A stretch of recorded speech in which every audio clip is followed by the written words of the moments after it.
You've made a mistake. Start from scratch. My manager tore up the document I had handed him right in front of me. He would hurl abusive language at me on a daily basis. I couldn't take it anymore and chose to resign. The manager himself planned to receive his severance pay early and is going to live a comfortable retirement life. I couldn't stand the perpetrator of harassment to live happily ever after. But I was not the only one who could not forgive him. My name is Keith. It's my first year in sales, but I'm already losing hope. When I was searching for a job in my senior year of college, I met Mr. Miller, a sales manager at a career fair where various companies gathered. You are suited for sales because you are very assertive, he said to me. I was so happy to hear the sales manager praise that I applied for the job, and the interview process went smoothly, and in no time, I was hired. However, when I started working at the company, I found that it was a company with terrible working conditions, where long working hours were the norm. Moreover, harassment from the boss was rampant. You're so incompetent. Just quit already. Mr. Miller abused the new employees, a side that he did not show at the career fair. I couldn't tolerate it, so I couldn't help but speak up. What you just said is harassment. I saw my colleague being cornered, so I just had to say it.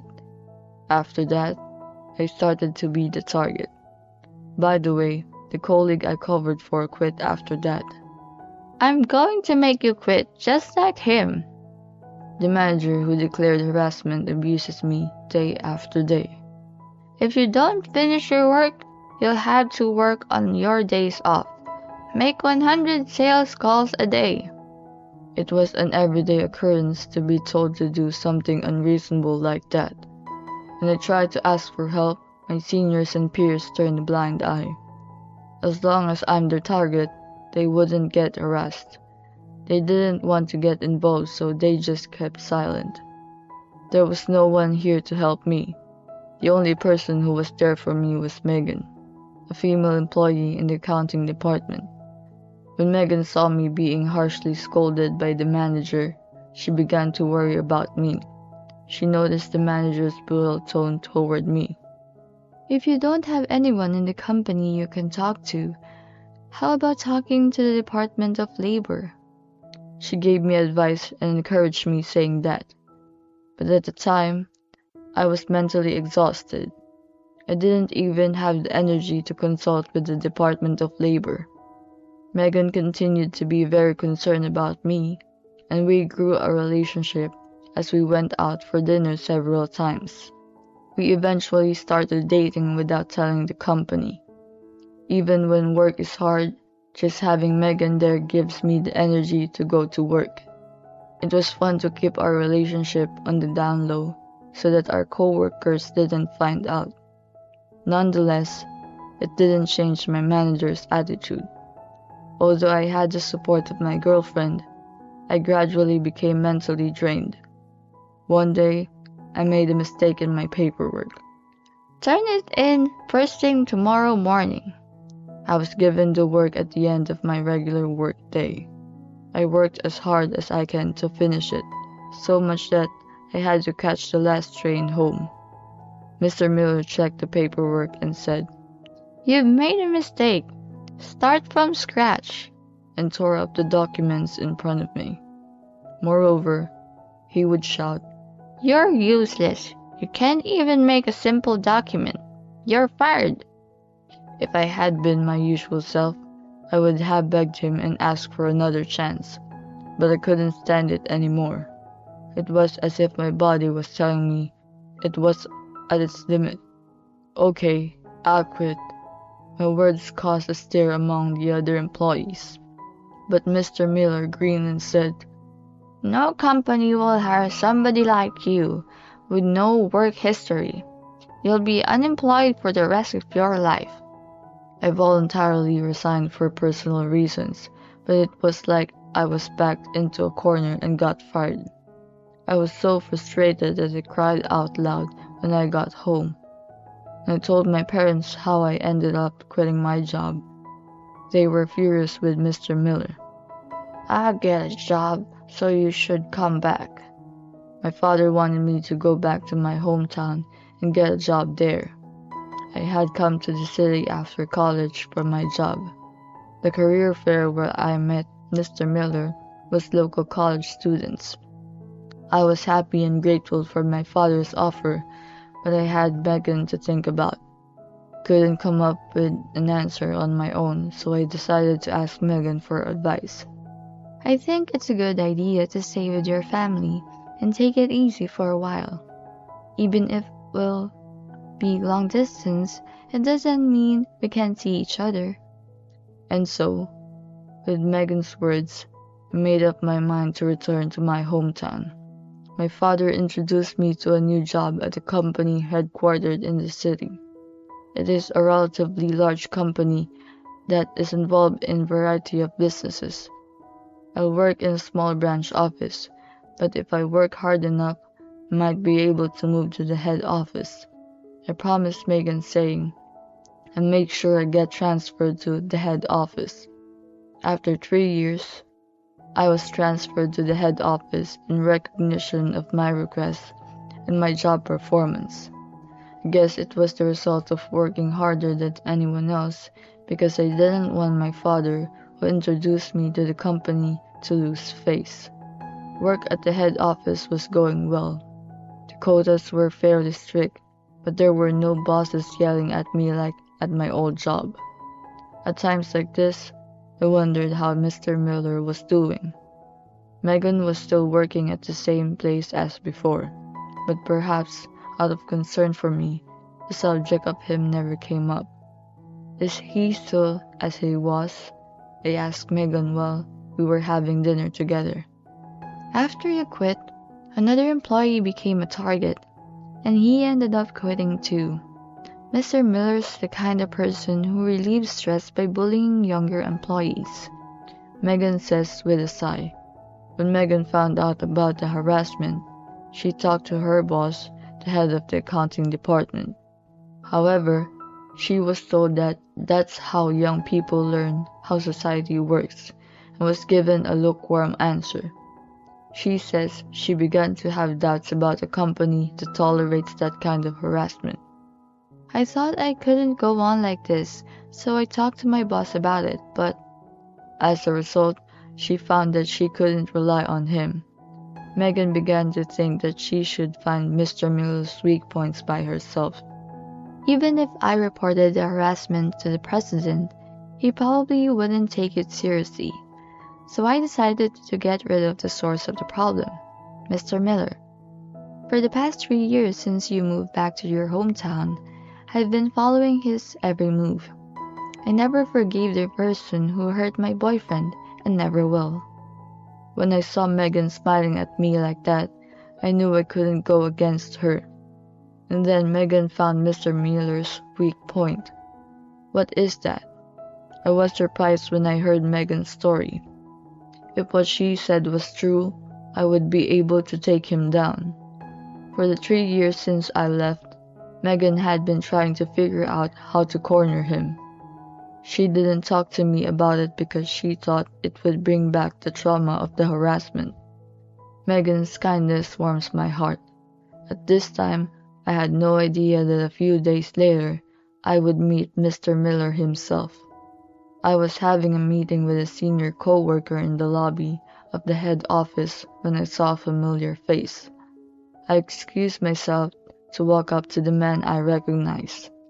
My heart was pounding as I remember my traumas, but I couldn't help but call out to him. "Mr. Miller, right?"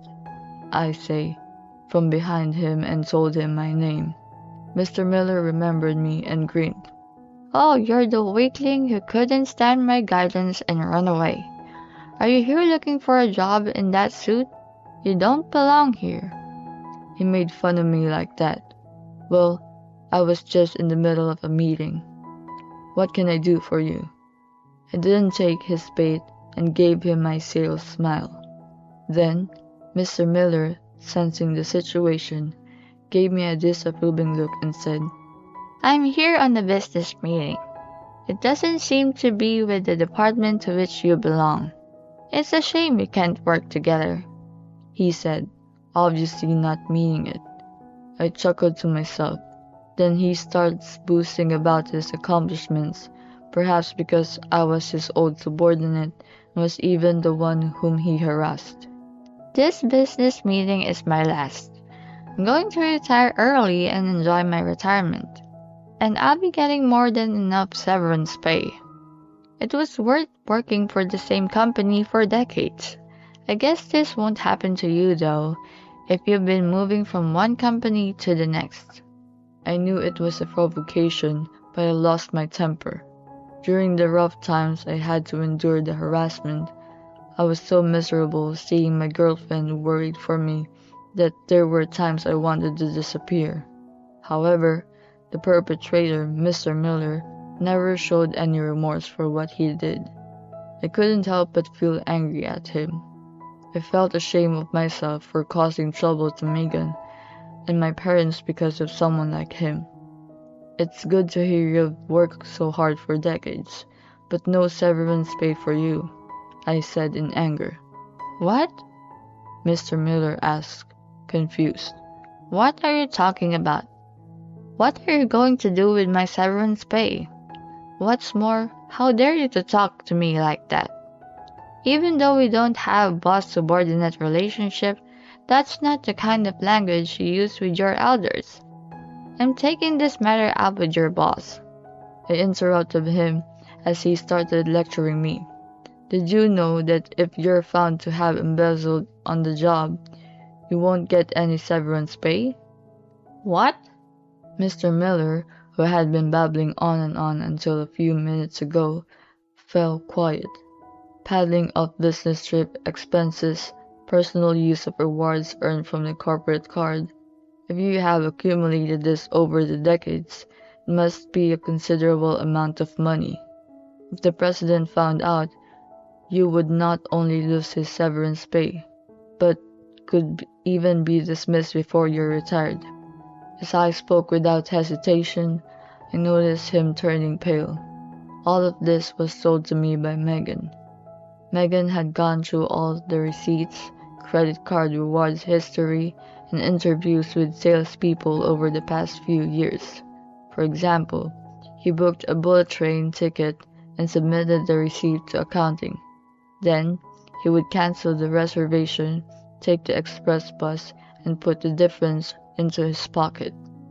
It seems that he had been doing this kind of shady business for decades. The subordinate accompanying him wondered why he had to take the express bus, but was too afraid of him to say so. Also, by nature, corporate card rewards belong to the company. It is written in the company's regulations, and it is natural for managers to know this. However, he used the rewards for personal meals and trips. I don't know how long he had been embezzling, but from the look of his face, I can assume that he had been doing it for quite some time. Then he pulls me aside and takes me to a corner of the lobby. How much do you want? Suddenly, he pulled out his wallet. While I was surprised at his unexpected behavior, he quietly continued. I don't care how you found out about it. Keep this to yourself. As long as you keep quiet, you can get money. It's a good deal, isn't it? And then he tries to twist every bill from his wallet into my pocket. I don't want it. Why don't you just admit that you've done wrong? I said, pushing the money back, but it didn't resonate with him. I'm not the fool who's going to confess when I am about to get my severance pay, okay? If it's not about the money, what is this about? It was a complete coincidence that I ran into him here today. If he hadn't pissed me off, I would never have told him about his embezzlement. So, I didn't approach him with any purpose in mind. But the moment I saw him, my body automatically moved, and I think this is what I wanted to tell him. Apologize to me. Your harassment made me mentally ill, so I wanted you to apologize to me here, with sincerity, and swear to me that you will never harass anybody again." I'm sure he is very reluctant to apologize to someone of a lower rank, a former subordinate. But he seemed to realize that if he didn't apologize, I would expose his embezzlement. He glared at me and clenched his fist. Then he straightened his posture and bowed his head at the right angle. "I am very sorry that my behavior made you feel uncomfortable. I will never do anything that could be perceived as harassment again." As one would expect from a sales manager, his apology was perfect. He must have been doing this to his clients for decades. I thought to myself as he said this with such grace that I felt moved. However, I said to him, "The embezzlement has nothing to do with the harassment. I'm sure the accounting staff must have reported it to the president by now." "What? You deceived me."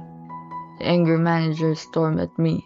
He looks as if he's about to punch me in the face. At that moment, his phone rings. From the way he talked, I knew it was the president of the company. He must have been told to return to the office immediately. "I've been out of the loop for so many years. Why now?" Mr. Miller buried his head in his hands. A brilliant accounting staff found out through sheer persistence. Isn't that amazing? She's my girlfriend, you know. I chuckled, and the manager looked like he wanted to say something, but then he ran off. I left the meeting in the middle, so I apologized to my senior and told him what had happened. He advised me to sue him now if I had any evidence of the harassment. I had plenty of evidence. Emails containing abusive comments from Mr. Miller and the diary I kept every day. At the time, I was too weak to do anything and cried myself to sleep, but now I have the energy to fight against him. I decided to file a lawsuit and demand compensation. In the evening, I got a call from Megan, who was working overtime. Megan had been present at the meeting to talk with the president and Mr. Miller, as the person who had found the embezzlement. At first, he flat out denied it. He said that a former employee who had a grudge against him had used his girlfriend to make up the story. But when I confronted him with the evidence, he cried and got down on his knees to the president. The president was furious with him for taking advantage of his position and betraying the company for so many years. He told the general manager that he would proceed with the dismissal on the spot. The company's internal rules also stated that severance pay will not be paid to employees who are dismissed on disciplinary grounds. The general manager is 55 years old and is being forced out of the company without severance pay. I think a full-scale investigation is about to begin. There's just one thing that bothers me. Mr. Miller was glaring at me and mounted, "I'll get you for this," as he left. I think he went home because he was ordered to stay home for a while. Megan's thin voice shows that she fears his recrimination. I told her I'd pick her up and sprinted out of the office. And when I arrived at my former workplace, I found Mr. Miller loitering on the premises. Then, at the moment, Megan came out. Maybe she knew I was coming and decided to wait outside. Upon spotting Megan, Mr. Miller scurried up to her and swung down the bag he was carrying. "Ah!" Megan lets out a short scream as she is attacked by him. Oh, I slipped in between Megan and Mr. Miller in the nick of time, and the bag hit me directly on the head. He then tries to run away in a panic. "Someone, please, help!" Megan yells for help, and the two men walking nearby seize him. "Stop it! Who do you think I am?" Megan called the police with trembling hands as Mr. Miller was making a scene. Onlookers gathered at the office of my former workplace, which stands along the main street. "My life is over," he shouts, not caring that the onlookers are taking videos of him. There are tears in his eyes, but I don't feel sorry for him. I have no sympathy for a man attacking an employee who accused him of his wrongdoing. I'm sure this incident was caught on security cameras. I'm going to charge you a fee along with a harassment compensation. Ah, Mr. Miller groaned and then became quiet. He was taken to the police station and Megan and I explained the situation, and so ended this long day. After that, the manager was fired from embezzling money and committing violent acts, and of course, the severance pay we had hoped for was zero. I had promised to pay my grandson's education with my severance pay. Megan heard him crying to the president. As a result of our investigation, the amount of money accumulated over the decades is in the tens of thousands of dollars. He would have to pay back all the money he embezzled. The alimony I had claimed had also been paid, so his family's finances must be a mess. I'm sure he had some trouble within his family. There is a strong possibility that his wife has asked him for a divorce. Having lost everything, he is sure to lead a miserable life. Megan resigned for her job after the incident. She is afraid of being attacked again. Well, I guess I'm unemployed now. Megan says with a small smile. It's okay, I'll protect you from now on.